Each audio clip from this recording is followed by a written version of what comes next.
श्री स्वामी समर्थ. नमस्कार सर्वांना. श्री स्वामी समर्थ कृपा या माझ्या यूट्यूब चॅनलवर सर्वांचं मनापासून खूप खूप स्वागत. स्वामी महाराज तुमच्या सर्व चांगल्या इच्छा पूर्ण करोत. आजचा दिवस तुम्हाला आनंदाचा जावो हीच मी स्वामींच्या चरणी प्रार्थना करते आणि आज या नवीन व्हिडिओला सुरुवात करते. आज आहे 15 जून 2026. वार आहे सोमवार आणि आज आहे अधिक महिन्यातील सोमवती अमावस्या. अधिक महिना हा दर 3 वर्षात एकदाच येतो. त्यामुळे अधिक महिन्यात येणारी अमावस्या सुद्धा दर 3 वर्षांनी येते आणि यंदा ही अमावस्या सोमवारी आलेली आहे. अधिक महिन्यात सोमवती अमावस्या येणे हा अत्यंत दुर्मिळ असा योगायोग जुळून आलेला आहे. तर ज्येष्ठ महिन्यातील ही अत्यंत पुण्यवान आणि दुर्मिळ अशी सोमवती अमावस्या आज साजरी केली जाणार आहे. सोमवती अमावस्येची तिथी आज सकाळी 8:24 समाप्त जरी झालेली असली तरी उदय तिथीनुसार ही सोमवती अमावस्या आज सोमवारी संपूर्ण दिवसभर साजरी केली जाणार आहे. आणि म्हणूनच या सोमवती अमावस्येला जे काही व्रत केलं जातं, स्नान, दान आणि जे काही खास उपाय केले जातात ते सर्व आज आपल्याला सोमवारीच करायचे आहेत. सोमवती अमावस्येच्या या दिवशी भगवान शिव, माता पार्वती, भगवान विष्णू आणि आपल्या पितरांची पूजा केली जाते. पितरांच्या शांतीसाठी पिंडदान, तर्पण आणि दान केले जाते. यामुळे प्रखर पितृदोष दूर होतो. विवाहित स्त्रिया अखंड सौभाग्यासाठी आणि पतीच्या दीर्घ आयुष्यासाठी या दिवशी व्रत करतात. पिंपळ वृक्षाची पूजा करून प्रदक्षिणा देखील घालतात. ज्योतिषशास्त्राच्या दृष्टीने आज आलेली सोमवती अमावस्या अत्यंत खास आहे. कारण आजच्या या दिवशी सर्वार्थ सिद्धी योग आणि अमृत सिद्धी योग सुद्धा जुळून आलेला आहे. म्हणून आजच्या या सोमवती अमावस्येच्या दिवशी आपण जे काही उपाय करणार आहोत, ज्या काही सेवा करणार आहोत, त्या सेवा निश्चितच फलद्रूप होतात. म्हणून या दिवशी घरात काही खास प्रभावी उपाय केले जातात. आज या व्हिडिओमध्ये मी तुम्हाला एक अतिशय प्रभावी असा उपाय सांगणार आहे. आज संध्याकाळी आपल्याला कापूरसोबत एक वस्तू जाळायची आहे, ज्यामुळे घरातील कटकटी, भांडणे, वादविवाद, हितशत्रूंचा त्रास, नजरबाधा, नजरदोष, आर्थिक विवंचना नष्ट होऊन घराची, मुलांची अतिशय भरभरून प्रगती होईल. घरात अखंड लक्ष्मी नांदेल.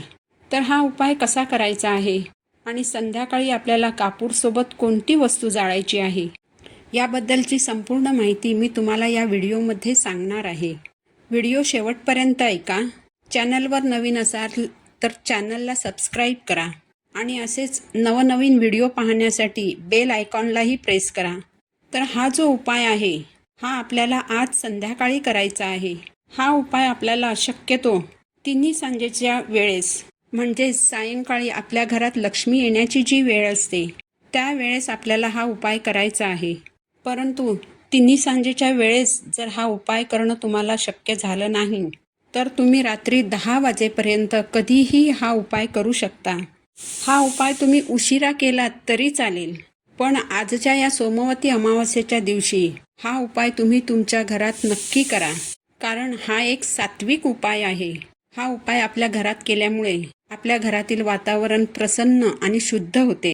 घरातील वास्तुदोष, पितृदोष, नकारात्मकता दूर होऊन घरामध्ये सकारात्मक ऊर्जेचा प्रवाह वाहू लागतो. संध्याकाळी हा उपाय करण्यापूर्वी देवघरातील देवांसमोर दिवा लावायचा आहे. धूपदीप अगरबत्तीने देवांना ओवाळून घ्यायचं आहे. यानंतर आपल्याला एक नारळ घ्यायचा आहे. नारळाला शेंडी असावी आणि नारळ पाणीदार असावा. यानंतर आपल्याला 7 कापूरवड्या घ्यायच्या आहेत. भीमसेनी कापूर असेल तर उत्तम, पण भीमसेनी कापूर नसेल तर साधा कापूर घेतला तरी चालेल. त्यानंतर हा नारळ एका थोड्याशा खोलगट भांड्यात ठेवायचा. खोलगट भांड्यामध्ये जेव्हा आपण नारळ ठेवतो तेव्हा तो नारळ स्थिर राहतो. म्हणून असं एक भांडं घ्या ज्यामध्ये नारळ स्थिर राहील. यानंतर आपल्या देवघरासमोर उभं राहायचं आहे. नारळाची शेंडी देवांसमोर असावी. यानंतर त्या नारळावर आपल्याला एक कापूरवडी ठेवायची आहे आणि हा कापूर आपल्याला प्रज्वलित करायचा आहे. कापूर प्रज्वलित केल्यानंतर कापूर पेटत असेपर्यंत श्री स्वामी समर्थ, श्री स्वामी समर्थ या मंत्राचा सतत जप करायचा आहे. एक कापूरवडी संपत आली की ती पूर्णपणे विझायच्या आत दुसरी कापूरवडी आपल्याला नारळावर ठेवायची आहे. मग दुसरी कापूरवडी संपत आली की तिसरी ठेवायची. असं आपल्याला एक एक करून 7 कापूरवड्या ज्या आहेत त्या आपल्याला नारळावरती ठेवून आपल्या देवघरासमोर जाळायच्या आहेत. या 7ही कापूरवड्या जाळून झाल्यानंतर नारळ देखील गरम झालेला असतो, त्यामुळे तो नारळ तिथेच तुमच्या देवघरासमोर ठेवून द्यायचा आहे. कापूरवड्या पेटवत असताना जर नारळाला तडा गेला तर आपल्या घरातील वाईट शक्ती, नकारात्मकता नाहीशी होते आणि जर नारळ तसाच व्यवस्थित राहील तर तो तसाच एखाद्या कापडामध्ये बांधून ठेवायचा आहे. तर अशा प्रकारे आपल्याला आज कर्पूर होम करायचा आहे. नारळाला जर तडा गेला तर तो तुम्ही निर्माल्यामध्ये टाकून द्या. तो नारळ कोणत्याही परिस्थितीत आपल्याला खायचा नाही.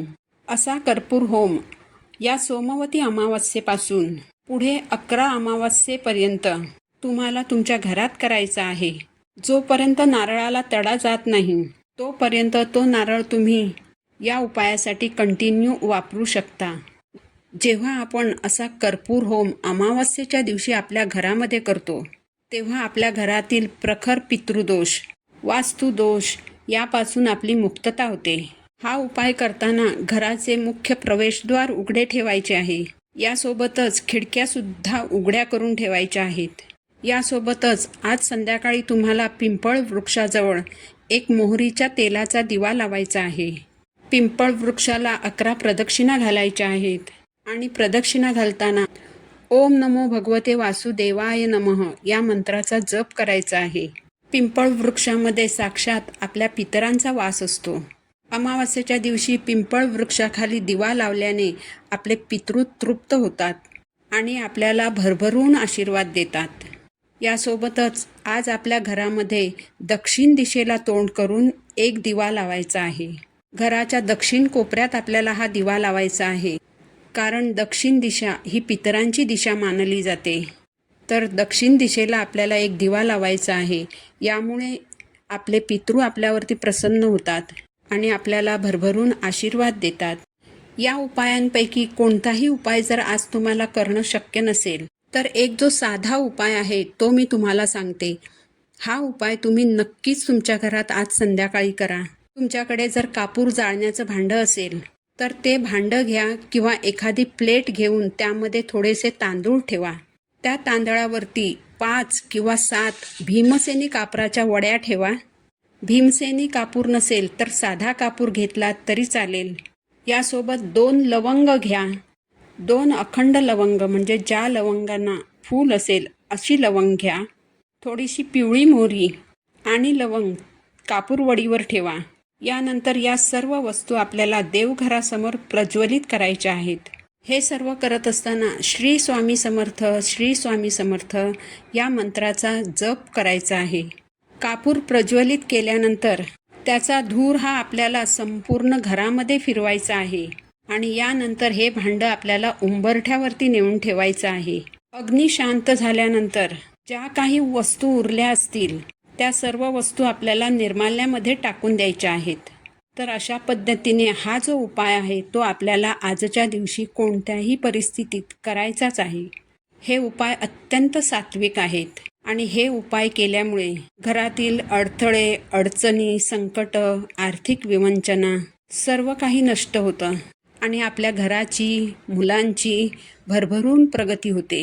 ही माहिती जर तुम्हाला आवडली असेल तर व्हिडिओला लाईक करा, चॅनलला सबस्क्राईब करा. पुन्हा भेटू अशाच एका नवीन व्हिडिओसोबत. श्री स्वामी समर्थ.